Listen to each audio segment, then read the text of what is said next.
Hello guys! Finally, nandito tayo ngayon sa Baguio City. Ayan, so nakikita nyo sa likod ko. Ayan, ang the most haunted places in Asia.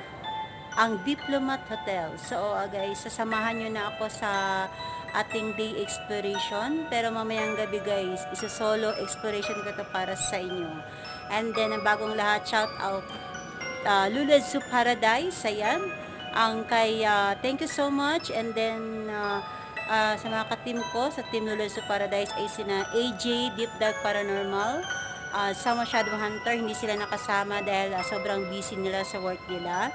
And then ayan, ayun guys, nakikita nyo na guys, excited na ba kayo? Ako excited na din. Okay. Ano pang hinihintay natin? Pasukin na natin to bago papasukin